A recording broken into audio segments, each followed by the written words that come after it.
And we're back. The 100 Families Initiative here in Pulaski County always does, our weekly or every other week podcast. We have a special guest here today, Mr. Dwight Pridgeon. I want you to just tell us a little bit about yourself and tell us who you're working with, what prompted you to just say yes to my invite.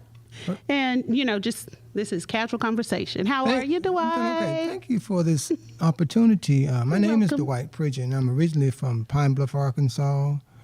I've been here since the late 90s. Okay. Graduated at the University of Arkansas at Pine Bluff. Major in history and political science. Now I'm relocating, work with the City of Little Rock as a ReEntry coordinator. All right. So what does the ReEntry coordinator do? ReEntry means a person that's been to prison or on probation or parole is given a second chance to try to be a productive citizen again in society. Okay. So what is the role that you play? So someone's coming out of prison, they come to you if they need resources, what do you help them achieve when they come to you or come to your office? First of all, with me working with the City of Little Rock, we do have, most definitely has a reentry program, quote unquote. It's only for citizens of Little Rock because of a special tax. But me as a person that I am, even though if you're not a resident of the City of Little Rock, I try to reach other outside agencies to support them.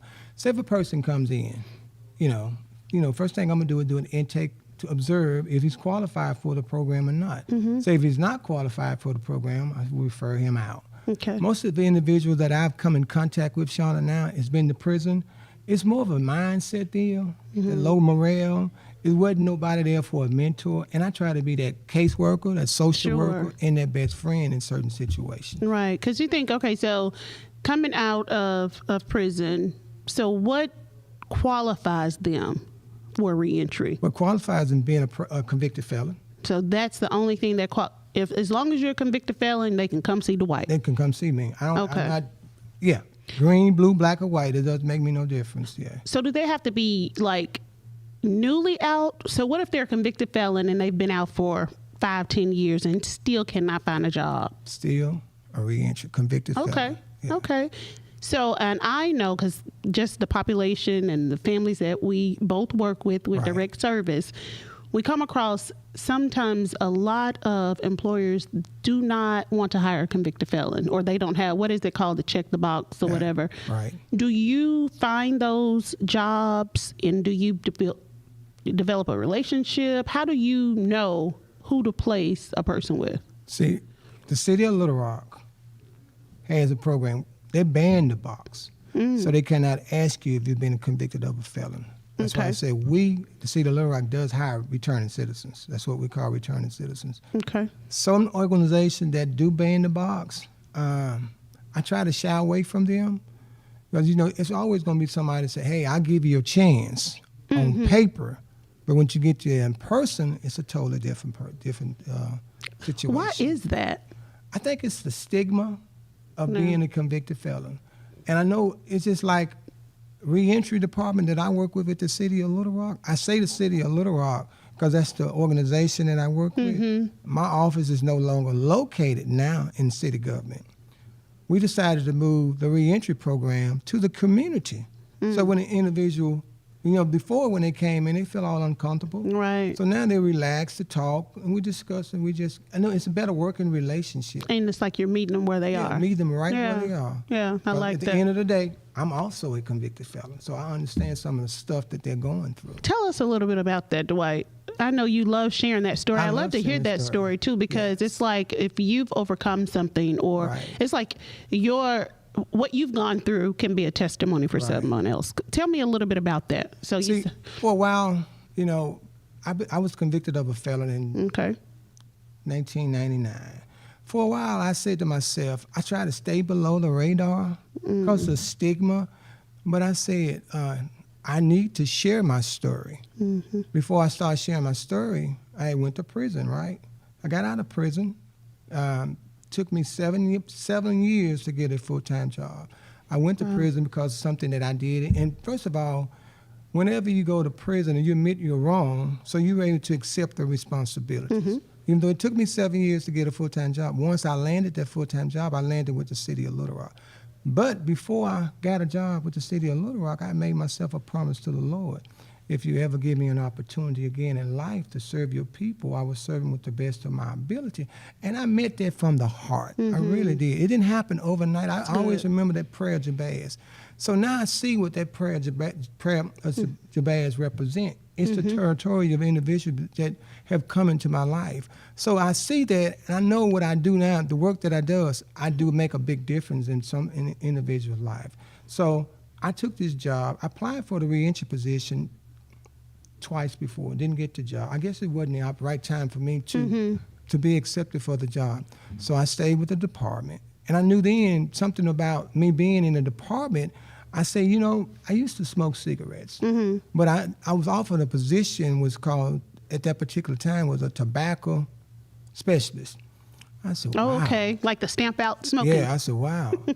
So I said, well, I wasn't a chain smoker, but I did smoke cigarettes. Dana asked me, he said, you just think about it. I said, okay. So I knew the job was going to start off in October. I quit cold turkey September the 15th. And the reason why I quit cold turkey, because I said to myself, when I made that promise to him, I made sure that when I made a promise that I meant what I was saying. I didn't want to be a hypocrite. I want to tell nobody, hey, you can't smoke. Yeah. And I'm smoking cigarettes. So where's the change in me? So when I did that, when I changed, did all of that and some more stuff, the doors opened up. So the opportunity presented itself. So when this opportunity presented itself for ReEntry, I took advantage of it and applied for it. So because the city of Little Rock had banned the box, you were able to get on with the city? No, they hadn't banned the box. Oh, they hadn't? No. So how do you, the doors just open? Well, how that situation happened was I just applied for the job. Okay. So I had conversation with some people, and I said, and I was given an opportunity. Hey, I didn't think I was going to get hired with the city, but I took advantage of the opportunity. So was the ReEntry was that already formed? No, the ReEntry program was developed in 2011. Okay. I started working with the city in 2007. See, it's story how God did this. I worked as a neighborhood alert center facilitator. So. But my charge being extortion and my federal charge was, so I knew then I had to build up that relationship with individuals again to get that trust. So when I developed the trust, then I began to open up to individuals. Wow. I worked with the neighborhood associations in Midtown, like BCD area, Pine and Woodrow, in the hood. We call it in Midtown Little Rock. So I was able to build a relationship with individuals. And that gives me the lift there. That's it. And I am a firm believer of networking and making sure that you're connected and building your network so that you can have opportunities and offer opportunities to others because you can connect people. Right. I'm a networker. So anyway, I love networking. ReEntry, right? So you said they developed it in 2011. 2011 was the sales tax passed in 2011. Okay. They've had 3 ReEntry. I would be the third ReEntry coordinator in the city of Little Rock. How many people do you think you've served over the time that you've been there? Like, how many people do you think? You probably don't even have all that statistics. I don't have that. I started ReEntry in 2018. Okay. So I don't have those. I know we've seen quite a few individuals. Yeah. We've placed quite a few individuals in city jobs as well as outside jobs. Okay. Too. Okay. I get a lot of individuals that come back for success. Thank you for giving me the chance, And then you see the other ones that word of mouth. They know the work that we're doing with the city, so everybody wants to be a part of it. So I like when you said that. So when someone comes to you, you act more so of a mentor. You kind of relate. You're not judging. I don't judge. I tell you a little story of what I do, Miss Bruce. I do it like this. If somebody comes through the door, okay, I meet them head on. Introduce myself to them, bring them in, make them, tell me a little bit about themselves. And once they tell them something about themselves, I say, hey, I'm also a convicted felon. So then when you do that, you see it's like the walls break down. We can relate better, Because sometimes when someone comes in, as spiffy as you are, you dressed all up or whatever, and they come in with no hope sometimes. They come in with the morale just very low, but then they feel intimidated. Yeah, and you don't want to. And I learned from a past experience. Whenever a person that you work with, you never know what their weekend were. Right. So you know they out there struggling. There's no housing, no job, no security, nothing whatsoever. So you have to meet that person head on. Right. So you don't just beat them up just because they're there. They're there for a reason. Right. So while they're there for a reason, you find out what their reason to be that support person to help them get to that next level. That's right. I like that.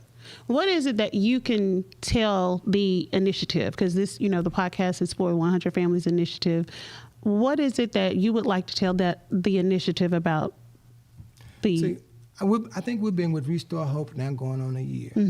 There's a lot of other different agencies out there, but we need to stop working in a silo and come together for the same reason. We're doing the same work. Let's come together and bring it to the house for the same reason work. You got a lot of individuals that's got a growing opportunity. There's CDL opportunities out there for them. There's a lot of leadership classes that can be taught. That's the reason why I'm so glad that we decided to take our reentry department to Martin Luther King Center. Because we're going to have career crash courses over there. We're going to have it all. That's another thing. Tell us, okay, so what do you offer? Because you don't just find them a job. No, I don't. You have a lot of things going on. Right. So what do you offer to help them prepare for a job? Because somebody may come to you and they're not even ready, hadn't been on an interview in 20 years. What do you do to prepare them? And what do you offer for? What I like to do, I like to give my director, Dana, just said a shout out. Dana had a I really like Dana. Shout out idea Dana. of the career crash course. In that career crash course, you teach a lot of stuff. You teach them financial literacy, you teach them soft skills. That's good. Teach them how to prepare for interview sets, all of that. Cooking matters class, and a lot of stuff that's going to be taught. So, and that's what we do at the City of Little Rock. We do have professional development classes. We're now in trying to help them get their financial literacy, the credit back up and running. That's good. But I'm going to say this to you. Whenever I do a reentry, a person that comes in to be placed on the job, we're not doing what we call cohort. Okay. And meaning that, quite naturally, you get somebody fresh off the street. They don't still be smoking weed or whatever, doing drugs. And I know the city ban that you cannot be convicted. You cannot have a job with the city and smoke weed. Yeah. So I bring them in on that one-to-one, not that iffy conversation. It's that, look, if you ain't got your being real. together, being real talk.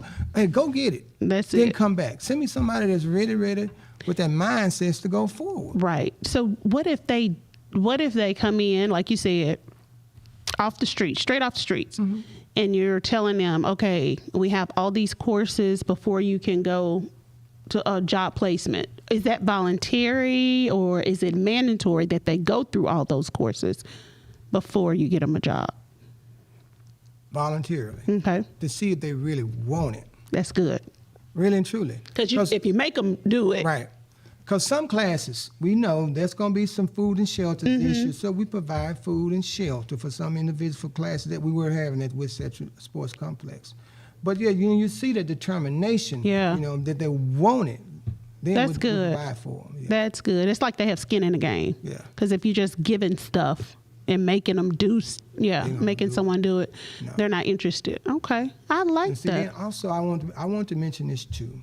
Because you're going to always, it's a stigma about individuals that's considered a convicted felon. It's the slickness in them, they say, the conniving ones in them. I say this to them. Have yours together before you come see me, because I'm both of them. I'm slick.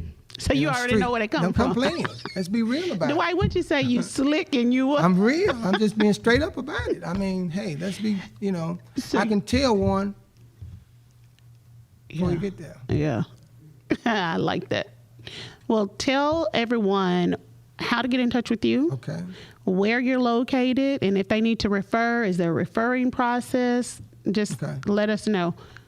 Dwight Pridgeon, reentry coordinator with the City of Little Rock. Address is 3012 Martin Luther King Drive, Little Rock, Arkansas, 72201. My email address is dprigeon@littlerock.gov.